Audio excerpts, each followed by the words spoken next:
If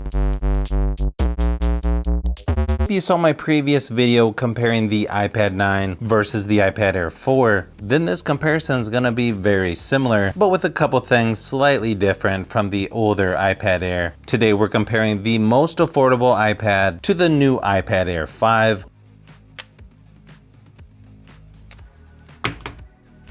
One of the biggest differences between the two is going to be the price. Starting price for the iPad 9, $329 with 64 gigabytes of storage in the United States. And then to step it up to the iPad Air, it's gonna set you back $599 if you go with the base model, and that's got 64 gigabytes of storage as well. Another thing that is quite a bit different is going to be the screens on these two. The entry-level iPad has an older style with bigger bezels there at the top and bottom, but that's also going to create room for the Touch ID at the bottom. Not everyone is going to like that, but I have to say, that's actually pretty convenient to have it right there compared to on the power button for the iPad Air. Really, the only part that sort of bothers me is when you're watching YouTube videos. It makes the screen quite a bit smaller because you've got the extra black bars there on the top and bottom. You get a 10.2 inch 2160 by 1620 resolution on the regular iPad, 10.9 inch with 2360 by 1640 resolution on the iPad Air. So it's actually quite a bit closer than you would think as far as resolution goes, considering the price difference. Plus, you're gonna get 500 nits brightness on both iPads as well. They both have good viewing angles. Even though the technology is slightly different between the two, you get really good viewing angles, and both are going to look really good whether streaming Netflix, playing games, reading a book, browsing online. So I'd have to give the slight advantage to the iPad Air when it comes to which has the better screen. Overall though, really nice job by Apple on both iPads.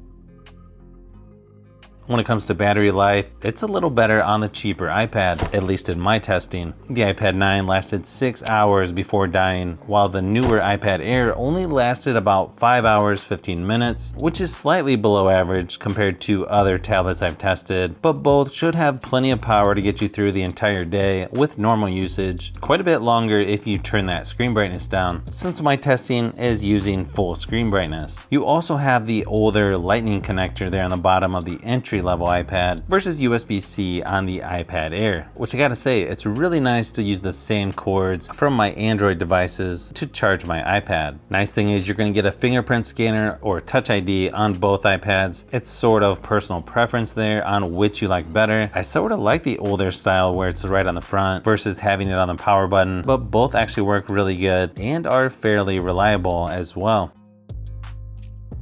Now, both of these are currently on iPadOS 15.4, so you're gonna get a very similar experience between the two as expected. And then it's no secret that the iPad Air performance is quite a bit better than the entry-level iPad now that it's got the new fancy M1 chip versus the older A13 Bionic chip. But to tell you the truth, I've never really had an issue with the entry-level iPad struggling or stuttering from what I use it for. Maybe you'll notice a slight difference when doing some heavy-duty multitasking or something like that, but overall, both iPads feel nice and smooth and can even handle video editing without much effort as well. Sure, the iPad Air will handle everything with a little less effort, but I don't think you can go wrong with either one as far as performance goes. Gaming on these two iPads is actually quite enjoyable. Even if the iPad Air can load games faster or have higher graphic settings, I don't think people are gonna really notice. I mean, unless you have them right next to each other doing a comparison for a YouTube video or something, but if you're looking for a tablet for gaming, I feel like these two are pretty good options, especially if you're playing PUBG Mobile or Asphalt 9, which is what I usually test on most of my tablets.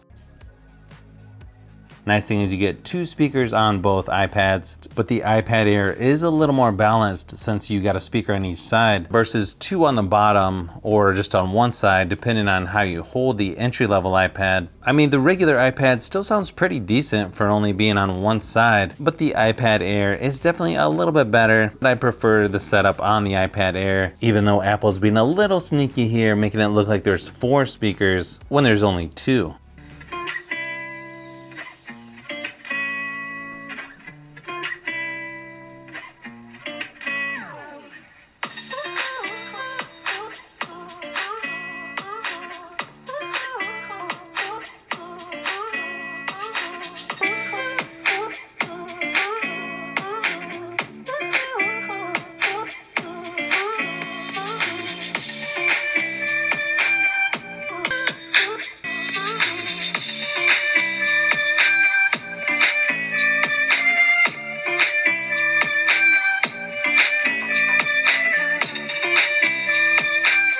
So if you're wondering which has the best cameras, they're actually going to be very similar now that the iPad Air has the updated 12 megapixel wide angle front facing camera and it's got center stage, which should be helpful if you move around a lot for Zoom meetings or other video conference calls. Camera is a little bit better on the iPad Air at 12 megapixels versus 8 on the regular iPad, so it might give the slight advantage to the iPad Air, but overall you can't really go wrong with either one. Here's a quick sample of each just to give you an idea of what to expect.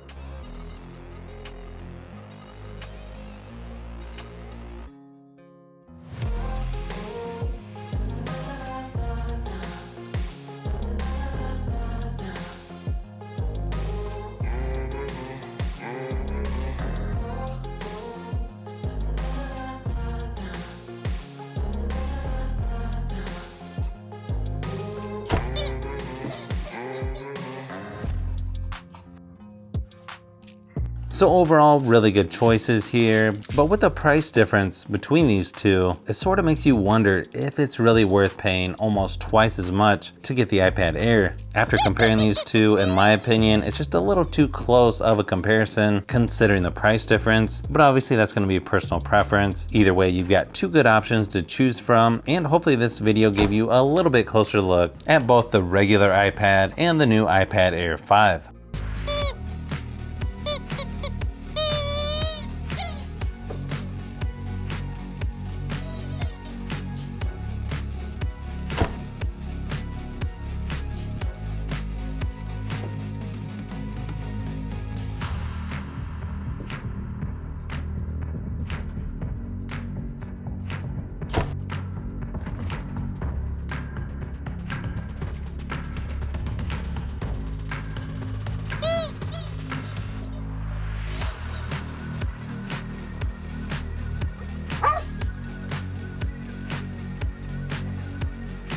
Personally, I think if you already have the iPad Air 4, there's not really any huge reasons to upgrade, other than you're just going to get longer software updates.